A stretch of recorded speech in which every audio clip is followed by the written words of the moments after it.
Hi, everybody. We're back. This is the Proper Football Podcast, and we're gonna start with the EPL newscast. How you doing today, Kelton? We are doing incredible, Mr. Santre. How are you doing?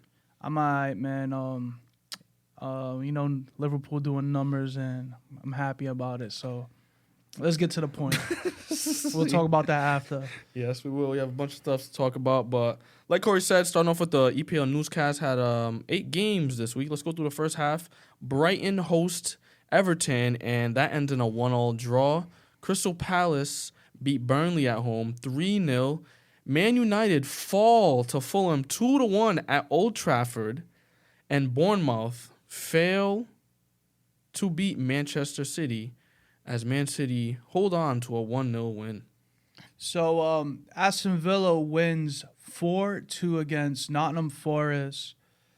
Arsenal wins 4-1 against Newcastle. And we have Wolves with 1-0 against Sheffield United.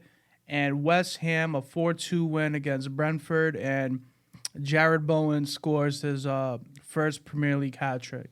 Yeah, that was an incredible feat. First time as a hat-trick. First time Paqueta is back. He's definitely changing that squad. But Bowen. Bowen is my friend, my buddy, my Bowen, pal. it got me thinking about different leagues. I remember a few weeks ago we spoke about him and his stats for the fantasy. It hasn't been too great, but I'm sticking with him. Delayed gratification on this side. You know what I'm saying? He did a lot. He did a lot that week, and he has a pretty good matchups coming up too. I forget if it's Everton and Burnley coming up, but I think he's gonna get some good points. We shall see. That's how fantasy really works. You know, they're doing terrible, you sell them, and then all of a sudden, 15, 20-pointer. I feel that, bro. I was too happy. What was it? Who did City face? What was it? Bournemouth, yeah. And Foden scored, right? Foden scored. I think he scored. So I was thinking about getting rid of Foden or KDB, and I did it before Foden scored. So I'm like, took away Foden. I got Douglas Luiz back. Foden scores, and he got me good. He got me good points. But now going forward, he just went up in price. Now, I'm not sure if I'm gonna get him back now. You win some, you lose some. Yep. Hopefully, you win more than you lose. Yeah. So let's talk about the Arsenal game. It was a 4-1 result. Did you expect Arsenal to win? I did expect Arsenal to win. I did expect them to score a lot of goals, but I did also expect them to concede a few more than they did. Really? Yeah, because I saw Isak was back, Gordon was back, Harvey Barnes was back, and Newcastle's looking a lot stronger as far as on paper with the amount of players they have on now compared to what they had before. We knew the defensive frailties were exposed from any team in the league, with even Luton scoring 4 against them. So, I had Arsenal winning. I thought it was going to be like a 3-2, 4-2 type of deal. But it ended up 4-1 Arsenal, but the first half was all Arsenal, man. Yeah, it was all Arsenal. The stats said it all. Halftime when you had Arsenal with 11 shots and Newcastle with 0 shots. It's kind of crazy to me, honestly, but Arsenal in the most recent weeks, they've been scoring a lot of goals too, so I'm not surprised. Let's go through it real quick. All right, they got 5 goals against Crystal Palace. They got, 2 against Nottingham, 3 against Liverpool, 6 against West Ham, 5 against Burnley, and now 4 against Newcastle. That's a lot of goals scored. They're starting to find form, and it's actually kind of scary if you ask me, because Bukayo Saka, at one point, he wasn't really out there, producing a lot with numbers, goals. Even Martinelli. Same, yeah. Even Martinelli. Yeah. But now you see, even this game, Martinelli was able to provide an assist to Havertz. Yeah. Great assist, but good ball from Jorginho. Nah, Jorginho had a phenomenal game. Nah, I really like him playing with Declan Rice because it allows Declan Rice to go forward a little bit more. But Jorginho, it gives me like Chelsea vibes. Like I remember him from Chelsea, controlling that midfield. Just makes it look just simple, but like in the game, that's something that just goes. What's the word I'm looking for? Underrated. Yeah. Underrated guy. Yeah, I think right now Arsenal's in a good position when it comes to bringing in those players that weren't appreciated from the previous clubs. Jorginho at Chelsea, they probably thought he was on a downfall, but look at that. He's on an Arsenal side that pushing to win a Premier League title. And like you said, Rice has a license to go up and attack because he can do both. He could be aggressive playing forward, and he could come in, drop in defensively as a center defensive mid, or even come in even deeper as a center back. It's great because it helps out Odegaard, when they go and attack too. Yeah, it gives more space for Odegaard as well. Because if you see someone like Declan Rice, you're going to have to put a man on him. Now that Declan Rice is not so much in the defensive midfield now, Odegaard is going to have a lot more creativity. And you can see how, now Saka has more space because Odegaard has more space to find him. Martinelli can make those runs in behind. Havertz can cut back and wait for that cross from the winger. So things are gelling much more. But more than the form that they had the past few games in scoring, especially the attacking half, even the defensive half, because they've kept clean sheets 3 in a row until this one. They only conceded 1 goal, kind of a freak goal that no one's seen coming. But before we get there, even the last game that they played between each other, it was this big controversy with the VAR. Newcastle ended up winning the game. Did the ball cross the line? Did it not cross the line?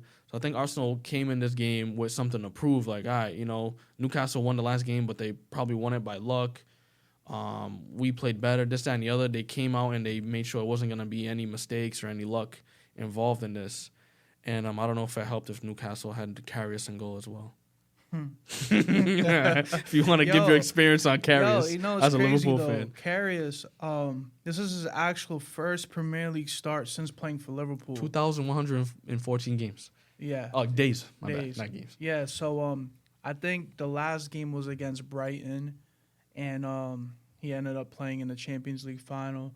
But I'm not going to lie, though. I think Karius was a good goalkeeper at one point when he played in Germany. Even some point at Liverpool too, but then I don't know what happened to him. There was a couple times I think he could have made an actual save instead of Arsenal getting a goal.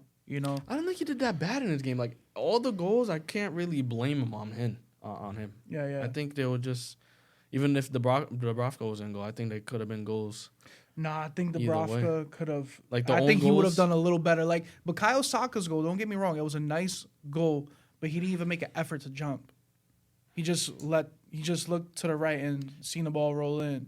Yeah, I don't think he was expecting another one. Gabriel's header, and then I think it was like a save, and then it ended up. It was hitting. A good save, and then it was an own goal that had done. I don't think he could have done anything with that. It hit Botman's knee. Yeah, that was just gonna go in regardless. Same thing with the other one, Schär, in the second half. I mean, no one really had a good game for Newcastle. Let's not all put it on Karius. I agree, man. I didn't see anything in Newcastle's play that I don't know. I just couldn't see anything being done for them that game. What I saw in the beginning, especially the first 25 minutes, I saw Arsenal a lot of pressing, a lot of possession, a lot of control in the game. Havertz was pressing up high against Schär. Yeah. That's what you started seeing, these mistakes in the back, trying to play out the back, and you see a mistake, see another mistake. Mm-hmm. I saw that, and in the beginning, I'm thinking maybe Newcastle's designing it like that. Like, hey, we're going to catch them on a break. We're going to catch them on a counterattack. Let Arsenal have the ball. We'll catch them where we need to catch them. But it was the whole game like that. How can you catch Arsenal on a counterattack when everybody is in the right place? When, going back to Rice, he's up high with Odegaard. If Newcastle has the ball. Rice and Odegaard are right there to stop the build up. You get me? And now you have I seen even what is his name? Ben White coming into the midfield with Jorginho at times. You know how powerful that is? Yeah, you have a numerical advantage in the midfield, and all your stuff is supposed to be constructed from the midfield. But what I saw Newcastle trying to do is try to build out from the back and try to entice some of those attacking midfielders or wingers to come and press and build out kind of like how Brighton does. And it just didn't work out because they were just giving the ball away left and right. Center backs not passing the ball to the midfielders. Yeah. Livramento giving away the ball. Botman, Shaw. It was Trippier. Everybody. It was horrendous. Yeah. So I don't know what Eddie Howe had up his sleeve, but obviously not anything that really worked because it was all Arsenal in the first half and ended 2-0. I'm not surprised though. I mean, countless injuries, people out, the team's changing every week. I think for Newcastle, it is what it is. I think they'll have a better season next year when everybody's back, when they're playing consistent games, you know. Right now, Arsenal's backline serious. Kivior, he's a big guy, 6'2". Thinking about picking him up in my fantasy. Hey, if you pick him up, man. But, what's his name? Zinchenko has some competition. Yeah, coming back into the team because the way he's playing right now, he's in fine form. I like the way Arsenal's backline, like you said, is because they're all strong players that can play. They all have serious height, man. And they're fast players too. Arsenal's one of the top teams in scoring set pieces. Yes. And that also goes to show, like, look at their backline. Their center backs. There's a reason why they're rated the top defense in the league.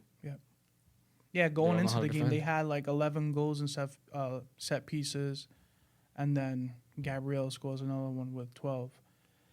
Yeah. Kivior.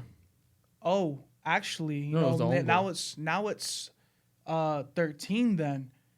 Own goal, Botman. Does that count though as a set piece goal? It should, right? Because it came from a set piece. I'm pretty sure it should. But if it does count, then it would be 13. But if it doesn't, then it would be 12. But as things stand right now, how confident do you think Arsenal is to go and win the league? I think they're confident that they are going to do everything that they need to do to win the league. But you still have Manchester City, which is going to do everything they can and beyond to win in terms of winning the rest of the games of the season and not losing anymore. Which is almost impossible, but they make it happen every single year. So I think Arsenal are confident that they're going to know what they need to do and accomplish that, but it's not going to be enough because Man City, maybe even Liverpool, is looking tough for them with all the injuries. We'll get to that. But because Man City is just a well-oiled machine to have everybody back, and I think it's going to be similar to last year. They don't have enough gas in the tank. Yeah, I think Arsenal has a fine selection when it comes to players, Kivior playing left back. Who else? Jorginho coming in now. Thomas Partey's out. You got Zinchenko out. You got Timber out. I haven't seen Tomiyasu. He's out too lately. He's probably is he injured? He's injured. Injured, but when he was playing, he was doing really well in the left back position. So Arsenal has everything. They have the players, man. Now they just have to keep the momentum going. Yeah, 18 different scorers on the team now, so it's not like everybody relying on all one player.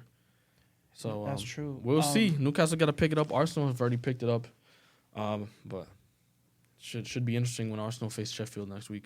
Yeah, now you got Bukayo Saka doing outstanding numbers. He's the first English player to score in 5 straight Premier League appearances since Ian Wright.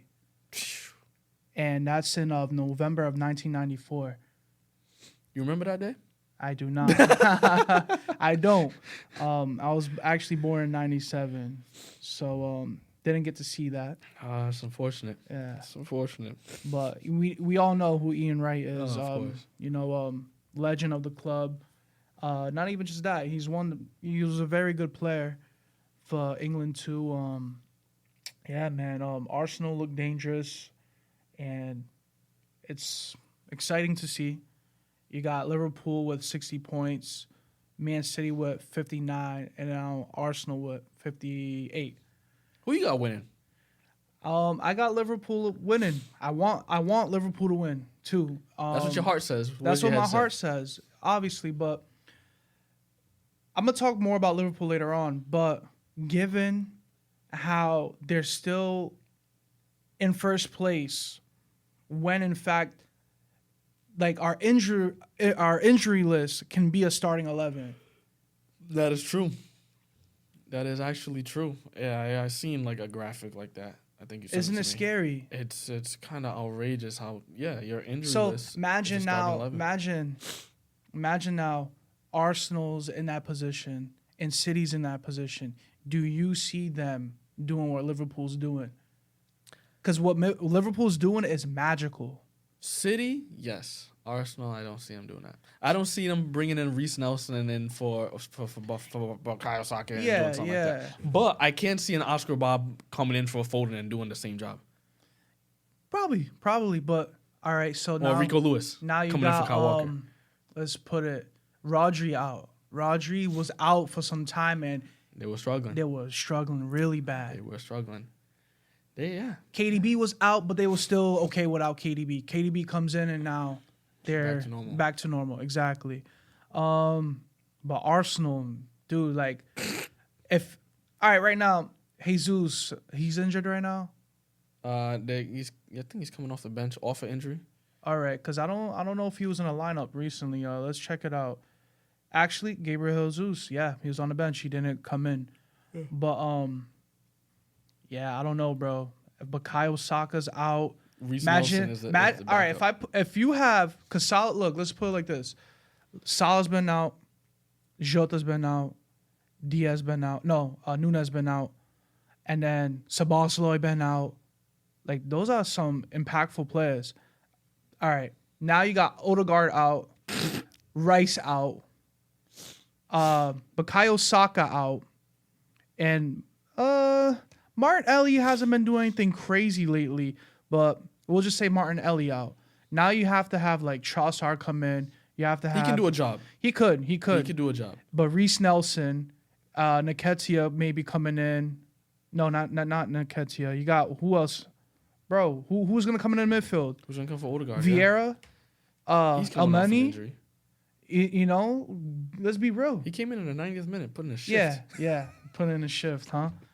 But bro, Smith Rowe may be coming in the midfield. I don't know if they do the same thing Liverpool's been doing. We don't know. We'll have to find out and see. But I think I'm with you on that one. I think the only team that can probably do the magic that Liverpool's doing is maybe Man City. Yeah. Maybe because it's very system dependent, that team. Yo, they didn't have Haaland for some time, but they still managed without Haaland. Alvarez was playing that, center striker role, but City finds ways to get things done too. So much respect to them. So one team that hasn't been able to figure things out and get things done. Who's that? Chelsea Football Club. Yeah, your favorite club. Unbelievable stuff. Should we move on to the next game? Yeah, we'll end this segment right now. So 4-1 win for Arsenal. They look good right now. Everybody's healthy, and they're trying to win the Premier League. So meet us up into the next segment, and that will be Chelsea versus Liverpool. Yeah, I think we should go right into it.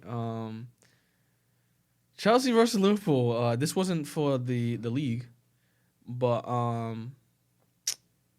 it was for the Carabao Cup final. And knowing that this is a final, this is not the biggest cup, but it's a final. You know what I'm saying? You're going to fight hard. You're going to have to put your best team out there and go for the win.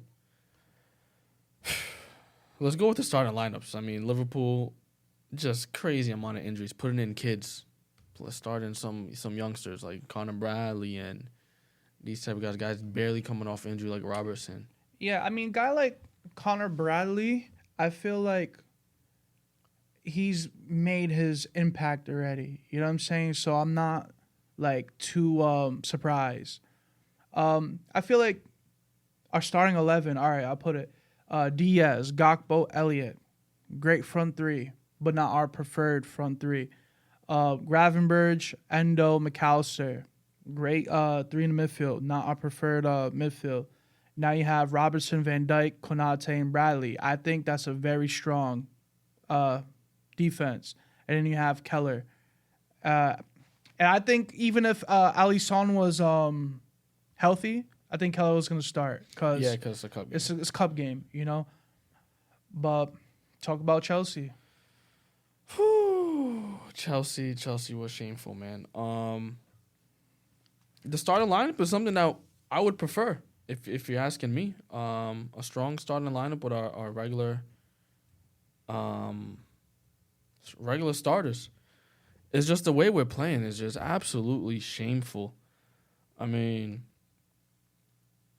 let's see. We're just giving the ball away for fun. Malo Gusto, great defensively. But as soon as he got a touch on the ball, it either went out of bounds for a throw-in or he's giving away the ball to any Liverpool player. I think he was playing for the wrong team as far as we're going attacking. I think defensively he's good defensively. I think he did cut out a lot of tackles defensively and all that. Diaz didn't always attack him because you know how Diaz is. He's going to attack you head on. But at times, Gusto was able to stop Diaz. Right. But when Gusto wasn't there, Diaz was able to maneuver and get through. Nah, Gusto, he's very solid defensively. This game, though, moving forward, and the attack, he just wasn't there, man. I mean, I don't think anybody was there. Caicedo was all over the place. Enzo, I can't believe we paid this much money for him because he's supposed to be facilitating our midfield. Disasi as well was just making passes, just putting his teammates in situations where they might even, lose the ball and then blame them for it. He even did it today in the FA Cup. Just terrible balls given away for goals and stuff, but as far as this game goes, you can't do that against a team against Liverpool. I don't care if they're depleted, if they have injuries, if they don't have their starting 11 out. You're gonna pay for these type of things, especially in the first half. It was a shame, man. Especially if coming from the back. If we're gonna come out and try to play out from the back, let's make something of it. As soon as it gets to the midfield, Cole Palmer's shooting the ball and not even on target, not finishing our chances. Jackson, I can't watch the guy play anymore. Damn. I can't watch the guy play anymore. Wow. I don't want to be that harsh on Chelsea. I think, if they won the game, it was a poor performance. Even if we won the game. Yeah. If you guys won the game, you'd be happy, and then you see all the good things about the game, and not really talk about every bad thing that happened. Yeah, but that's very dangerous because if you have weaknesses, you need to expose them so you can get stronger. If you just put Band-Aids on these wounds, they come up and they start hurting you in big ways. If my opinion, going into the game, Liverpool were favorites to win, right? But I believe Chelsea had the best opportunity to win the game because the 11 that they chose are guys that have been playing week in and week out. Chilwell's just coming back in, but Chilwell's a well-known player. He should be able to, perform. And he was struggling a little bit against, Connor Bradley. Given, I think there was one time they butt heads a bit, but you know what it is.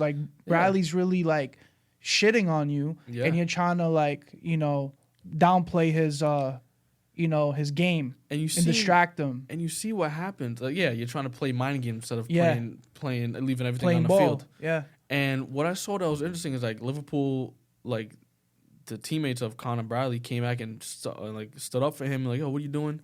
Chelsea guys nowhere to be found. I think Conor Gallagher and Levi Cole came in later, but that just shows you the culture. No one's fighting for each other at Chelsea. You're seeing little kids play with you, and you're not doing anything about it that's gonna make a difference. So at first I wouldn't say little kids. At first, and the second half was on. Yeah, first half it was a decent lineup for Liverpool, And that was the best that we can do Mm-hmm. based on our injuries, which, not a bad lineup. Sad that Gravenberch gets hurt too. Now that's another player that we're missing going forward. Hopefully we could get people coming in soon because we have some pretty tough opponents coming up. Like, we're going to play City soon. Who's going to be ready for that? Honestly, I know how good they played, but I don't want, all these young guys playing against City. Right. Let's be honest. But Chelsea, they had some serious opportunities. Cole They hit Palmer, bro. They hit the post a couple times, right? It was a Gallagher? I think Gallagher hit the post at one point. Gallagher had a lot of chances in the second half Yeah. to score. But Cole Palmer in the first half had to score, man. It just put some Keller air too. on Yo, it. Keller had a really, really good game. He finished the game with 9 saves. Man of the match. Ask Oh me, yeah, man of he the won match. it. He won man. Yeah, Okay. he won man of the I match. thought they were gonna give it to Van Dijk because he scored a game winner, but Keller was the man of the match. Kept you guys in the game. Nah, I agree. You got Van Dijk. He had a goal, but they took it away. Let's talk about that. Was that warranted for taking away the goal? I forget what happened. Was it Van It Dijk was that Endo. pulled? Oh, Nah. Endo. Yeah, it was a They pull, said but they that, didn't call it on that. He was Endo stopped Colwell. Colwell from defending, right? But It was like that's from part of the blocking him. game, man. I think it's BS. I think if it wasn't a cup final, it'd be a goal. Nah, I don't. It wasn't a foul. Yeah, It was I just don't that think he so. was offsides and he interfered with the Yeah, play, yeah. which is fair because, if someone's blocking a goalie and they didn't cause a foul, but you're blocking his view and he's offsides, you can't do that. But if it wasn't a cup final, you think they let Oh, it yeah, slide? Yeah. No, not letting it No? slide. You're not letting it Yeah, slide? Alright. they're gonna call that. That All makes right. sense because, come on, you're gonna block someone while you're offsides. You're gonna interfere with the play, not because it was a foul. Because you can block people and do all the shuffling you need. Hey, But it for is me, what it is. it's Van Dijk ended up scoring ahead again. Yeah, I guess. How's it go? The ball doesn't lie.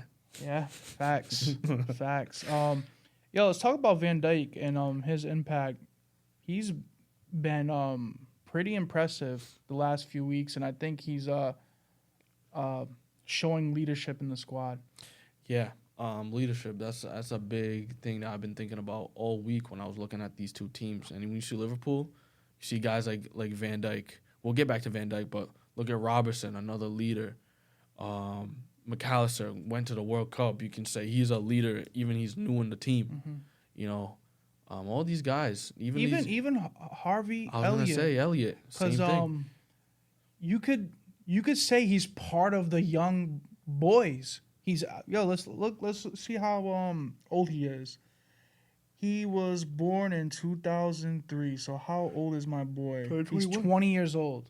Turning 21 this year. So he wasn't brought up in the Liverpool academy, but it's almost like he was. You know what I'm saying? Because we got him at a young age from Fulham.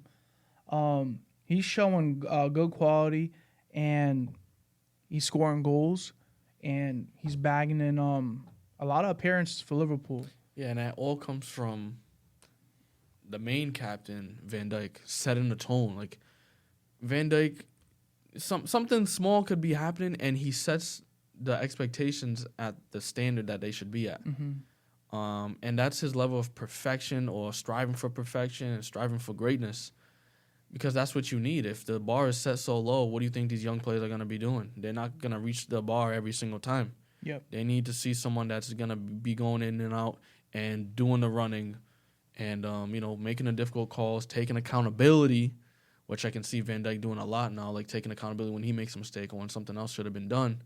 He's taking accountability, putting his hand up. Van Dijk, man, I wish Chelsea would have got him when we had the chance. There's reports saying that we had a chance to pick him up, but I'm pretty sure. just like every other player. Yeah, every other player. But I think without Van Dijk, I know his contract is running out. I don't know what Liverpool's gonna do without someone like him because of his leadership qualities. I think where he's playing right now, I think he can go for a few more years. If you can extend him for a couple more years, I think it'd be nice for us. Even if it's just a a leadership role, like he's coming in time to time. Do you think he really wants to do that? What his contract expires next year, right? Yeah. Next summer. Do you feel He'll like be he's 33. declining? No, I don't. I don't That's think he's the thing. declining. So I don't know if he'd want to stay in a Liverpool team that may need to rebuild depending on what the manager is going to look like next year and what the team's going to look like, who's staying, who's going. If he decides to move on, But this is his first year as a Liverpool captain. yes. And you said the rebuild, right?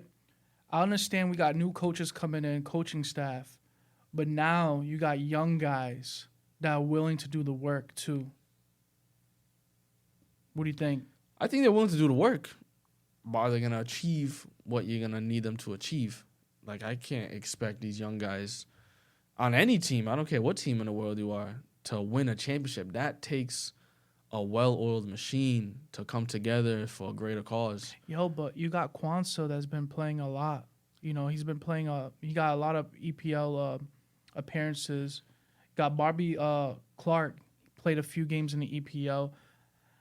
Yo, I'm not saying we're counting on them, but it's just more If like Van Dijk leaves, motivation. Like, yo, like, all right, yeah, we got all these guys out. We're still doing good. My first year as a captain, just win my first trophy as a captain. Wouldn't you want to stay? you would want to stay. What if a big squad, like, I'm not talking about anybody in the EPL, but I'm talking about one Outside of those, the EPL? those big clubs like those Bayerns, those Barças, those Real Madrids come knocking on your door, and the situation's looking what it's like at your current club. Yeah, you're the captain, but all the backroom staff. I feel like things that's a are cop going. out though. Yeah, it is. You know, but like, look how many people are going to the Saudi League for the similar reasons. yeah, but how many players in Liverpool have suffered from doing things like that? Look at Jordan Like, Henderson. Yeah, Jordan Henderson is the most recent. But let's talk like Genie, Wijnaldum, yeah. bro. The peak of his career was playing at Liverpool, Most definitely. and then when he had an opportunity to extend, he went to PSG. Dude, the guy didn't even play. Didn't play. His career declined right after leaving Liverpool. How many players have left Liverpool and then just their careers have declined? No, don't get me wrong. Yeah. Henderson's doing well at Ajax. I think that was a great move for him. But I think players should start learning from other players' experiences. If you're having a good time at Liverpool or any club that you're playing at, stay. Yeah. I mean, it sounds good. Because now you have Klopp, you have Henderson leave, you have who else? Who else left? Fabinho left. Now you have the man in charge, Klopp, leaving. If you leave too, Salah's gone. Salah's gonna end up leaving soon. I'm pretty sure. I'm pretty sure he'll leave. So Especially how the whole front line's doing, you can say Salah could leave. Salah could leave. If you're Van Dijk, do you want to stay? He'd be the last guy in the Last guy ship. standing. Yeah, But he wasn't the first guy in. It's not like he had a but you're the captain. Now. You're the motivation. captain. Who- I feel like that's motivation. But Klopp to is stay. the real captain, and he's leaving. Yeah, yeah. So if Klopp has a reason to leave, anybody has a reason to leave. But his reason to leave is personal. True. That Van same- Dijk's is more like would be personal too. Could be I- like, I guess- hey, yeah, you know, yeah. looking for the next step of my career. I love Liverpool, this, that, and the other. This is a personal decision But I'm I making. honestly think if you're the captain, you should stay. I think so too, but we saw Gundogan left, Unless you Man know, City. Yeah, yeah. and he went to Barca because it was a dream. True. So I don't guess know we what's can see. Van Dijk's dreams. We but We don't. Well, I mean, it would be nice if he stayed because, you know, he's a Liverpool legend. But I guess we got to see who comes in, if he likes the project, because his contract ends in 2025. If he likes the project, I believe he stays. for more longer than 2025, Yeah. he'll be Maybe. 33, going on 34 by the time his contract ends. Yo, I could see him in Liverpool at 35. Will Why Liverpool not? want to extend Why not? at the same wages? That is another question, too. That- Maybe. that's something that they Yeah. may or may not do. Yeah, maybe come down to the money. But me as a Liverpool fan, I would love Van Dijk to stay because the leadership, like I said. And then the next captain would be Trent. Trent. I don't know. I don't know about his leadership skills. I don't know about his leadership skills. I'd probably put Robo captain before Trent, straight up. I'm being very honest. I think giving Trent the vice captain was a confidence booster, man. I think that's really what it was because he was going through a lot of stuff. He's academy player too. He's been I don't think it has really to do with so much leadership qualities. Not to say that he doesn't have any, but I think it was more of all right, this is someone that I need to put my hand around right now during this time.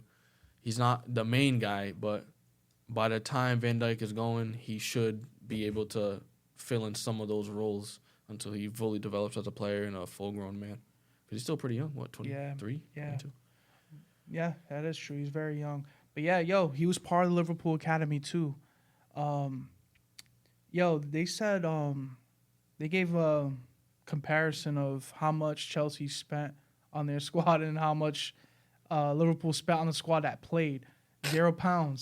£0? Zero. I'm saying like the academy players. Oh, players. yeah. McConnell, Dan's, Dan's just got I like that 2 guy. goals today in the love FA that Cup. Guy, McConnell, like I said, what is it? Another guy that just played today too, Yonsei, something like that. I forget his name. He's a 16-year-old player. He played in Leicester City, but I don't know too.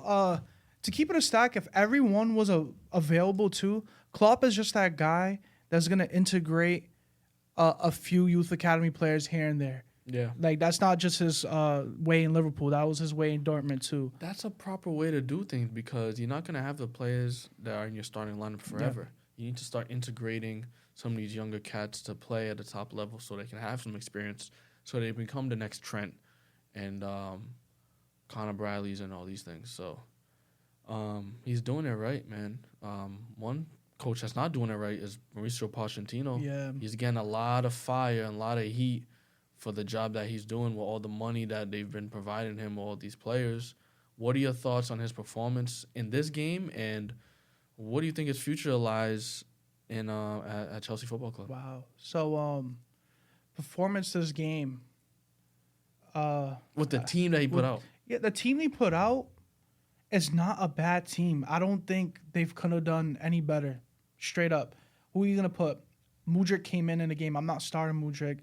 Madueke came in. I'm not starting Madueke. Yeah, a terrible game. Chalobah. I'm not starting Chalobah because Disasi and Colwell have been the guys back there. I don't know what's going on with Thiago Silva. I don't know if he's injured. Okay, makes sense then. Nkunku.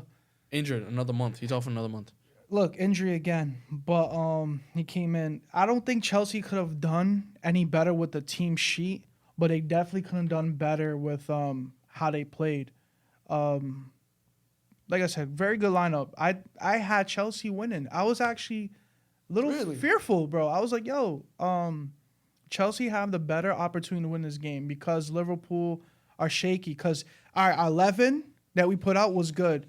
But now, if we had to come into the bench, it was like, who is going to come in and make an impact? No one was available. Yeah. Defensively, Joe Gomez and Tsimikas, okay. But as far as forwards and midfielders, I didn't think anyone was going to make an impact. But then Clark came in, put a good shift. What's his name? McConnell came in, put a good shift, put in good tackles. Yeah. And then as far as, what is it? What was the last question you said? Where do I see him?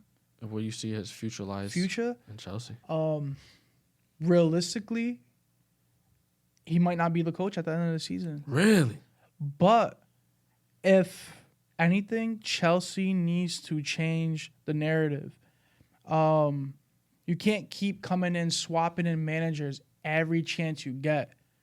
Because now you coming in, he leaves, now you bring in a new manager. Are they going to fit into that system that this manager is bringing in? You know what I'm saying? And then this is a young group of guys that they got. Cole Palmer, yeah, he's been doing good, but he's still a young kid. He's still a young guy. You got Gallagher. He's still young. You got Casado. That's still young. These guys still need to learn. Gusto is young. They still need to learn. And I don't know. I think Poch should stay only if the players think that, he should stay too. If the players like him, he should stay. Yeah, I mean, the players are always going to back their manager. Never going to come out and say, Poch out. I don't know, man. What do you think? I don't know if they'll come out and say that, but it's not always the case that players are backing up their manager. So here's how I see it. Well, all these young players that we do have and inexperience and have a lot to learn, like you said, you need someone that does know how to win, has a lot of experience, and knows where they're going. If you look at Poch's record, he doesn't have any trophies. No, yeah. He's not a winner. He's not. Does he have the leadership skills that Chelsea need to bring him to the top like we're used to being? If you ask me, no. This is the 6th cup final we've lost in recent years. And I think, was this the 3rd against Liverpool? 3rd against Liverpool in 3 years. Yeah. But the last 2, they went to penalties.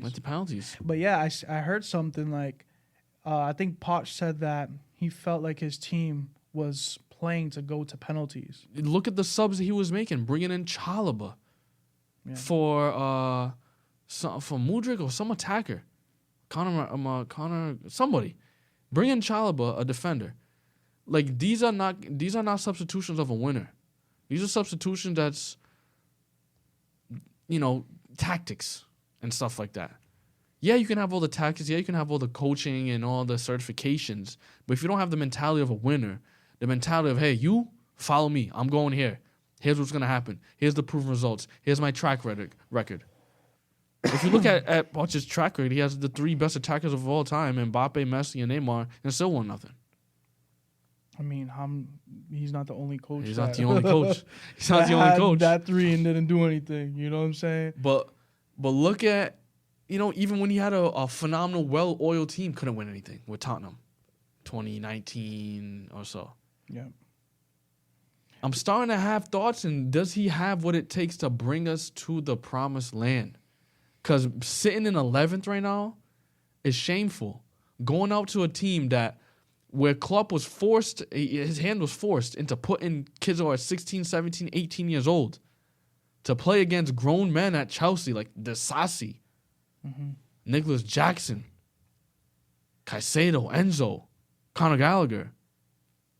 And for us to get pummeled like that and not even get a goal from these guys is quite a shame. Yeah, no, I think Chelsea as a whole, each player needs to come down and do some self-reflecting, because if these young guys are willing and capable to go out there and win this game, and you guys are playing week in, week out, and you can't do it, I think it's time to sit down and figure out the problem. Well, one of the biggest with yourself, problems. You know what I'm saying? Like, Caicedo looked a little lost in the field. A little. And imagine that. You go pay $100+ for this guy. What did you call him before? Lost puppy. That's what I called him before. And what is he looking like?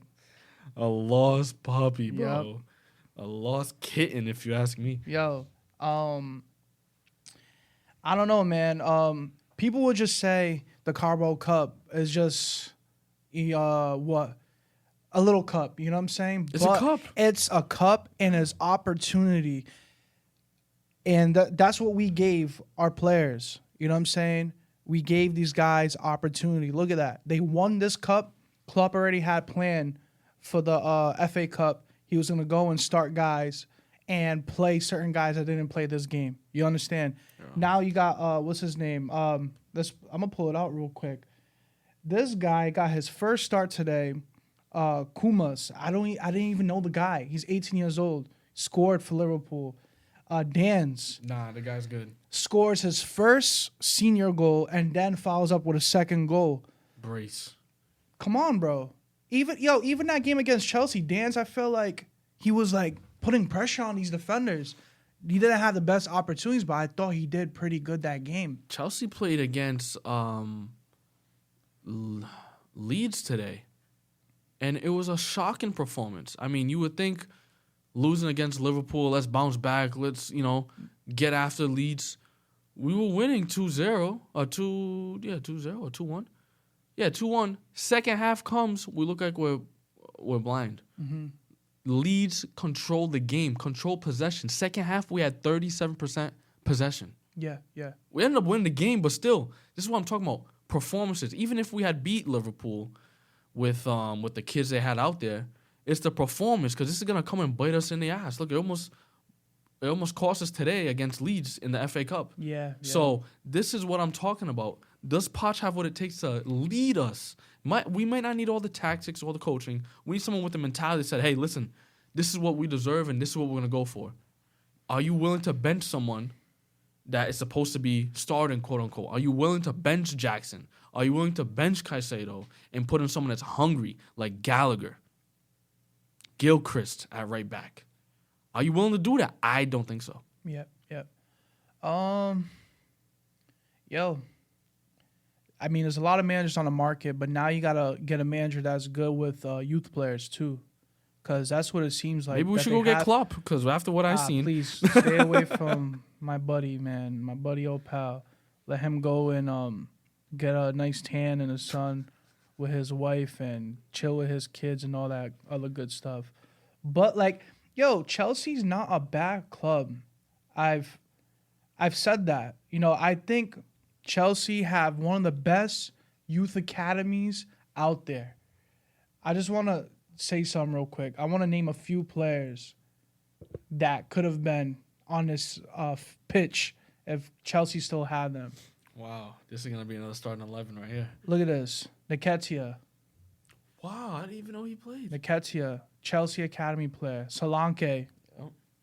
Chelsea Academy player, goes to Liverpool and eventually goes to Bournemouth. And he's doing good right now.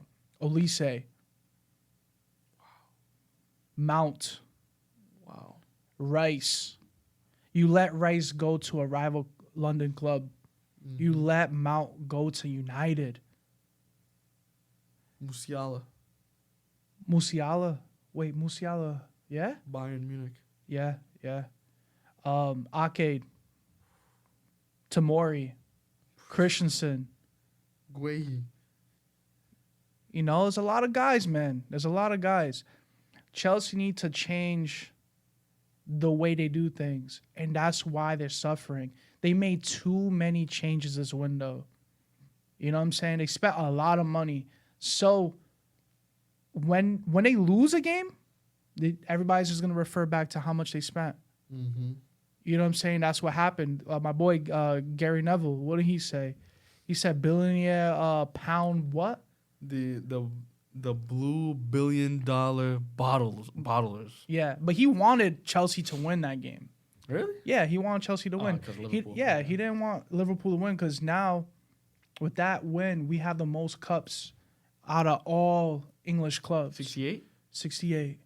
Man U had 67. Exactly. So, we win that, and we still have Europa League. We still have the potential to win FA Cup and English Premier League. What significance does this cup win have for the rest of your season?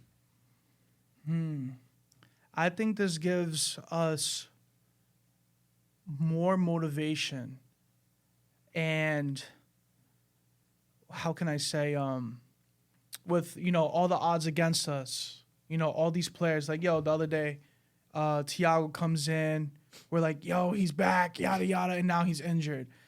I think what it does to us is it tells us that we are able to do anything that we put our mind into. And these young guys learning from the senior guys, you know what I'm saying? Probably training and seeing how things are, maybe even training with Klopp. I think they're understanding the structure.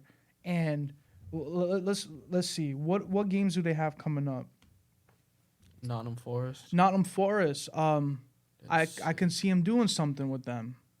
You know what I'm saying? Sparta Praga. I think they can do something. But now That's the only game I'm concerned about is City. Can we get Szoboszlai back? And then after that, you guys face Man U in the FA Cup. Yeah. Yeah, but I'm more concerned about City. If we could get like Szoboszlai back in the midfield, or maybe even I think Salah could probably be fit around then. Matter of fact, let's talk about Diaz. No, not Diaz. I keep getting these guys mixed up. Nunes, bro, this guy he had to be fit. When we scored the goal, you didn't see the video of him running from down the stands. Oh yeah, I forgot. I wanted to jumping mention over the barriers. Bro, I seen celebrating like he scored the goal. Yeah, bro. Bro, the way he ran, I was like, nah, this guy is 100% fit. Yo, I never seen that, but I also never seen so many players on crutches and knee braces, stumbling over. Yeah. You seen all that? I'm like, yo, this is Curtis crazy. Jones looked like he couldn't move. But then like Nunes like kind of like shoved him out the way, ran, and like I was like, yo, nah, this guy was fit to play. Guy could have started. But you know what? If he could or couldn't, it's okay. Now maybe he's ready for Nottingham Forest, you know? But yeah, man, these games opens up opportunity to a lot of players, you know what I'm saying? And maybe some clubs too, they don't want to play and compete in these cup games because it's more games, it's more distractions. There's more injuries that could occur into your squad, you know? But for me, I think it's purposeful for these young guys to get time and then make a name for themselves and eventually coming into the team sheet, or maybe even getting transfers and going to other clubs. Look at Nico Williams, played as a right back. He wanted more time. Now he's at Nottingham Forest. Solanke, left, went to Bournemouth. I'm happy where Liverpool's going, man. Yeah, I think it gives you guys hope and to say, hey, if we did it with kids, imagine what we can do with our men. Our men, yeah. So good job, kids. Good job, kids. I mean, it doesn't really do much for Chelsea. I mean, it's a tough season either way you look at it, whether we won or lost. Yeah. This kind of just exposes more of the problems that we have, and I'm starting to see it's a leadership problem. Because if I look at our starting lineup, yeah, we have someone that wears a captain's armband, but who's really leading the team? Who's really looking at this person like, yeah, this is someone I can lead? The only guy I find as a true leader on that squad is Thiago Silva. Yeah. But given his age, and he doesn't really want to be there, bro. You think so? He's leaving. Yeah, no, 100%. But he doesn't want to be there. How old is this guy? He's pushing 40? Yeah, he's 39, I think. Nah, come on, bro. At his age, bro, He's playing in the EPL is very tough. Very the tough. only other defender I think that's on his level is Pepe that's playing for Porto. When you talk about age, 41. Yeah, that's nuts. So I mean, if Thiago leaves, it's no problem. But Chelsea, man, they gotta figure it out. I'm hearing Mudryk could get Mudryk to Arsenal. You know, Bayern wanted him in January. I think it was a loan, For right? a loan, yeah. I would love that. Bayern can be that team to get him going. Gnabry, they got him going. He wasn't doing much at Arsenal and West Brom. You could say Gnabry is a very well-rounded player at West now. Brom, bro. I forgot about that. Yeah. That's crazy. But Mudryk, can Arsenal turn him around? I don't think so, man. They did it for Havertz. Yeah, but where's he gonna play?